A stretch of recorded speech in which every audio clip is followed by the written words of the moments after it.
Aterogena dislipidemija svojstvena je debljini i dijabetesu.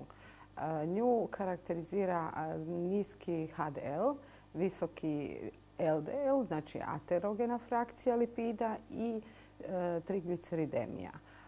Zato je ta skupina pacijenata posebno u riziku za kardiovaskularni incident. Mi danas kod svakog dijabetičara rutinski uvodimo statinu u terapiju upravo zato što je to imperativ.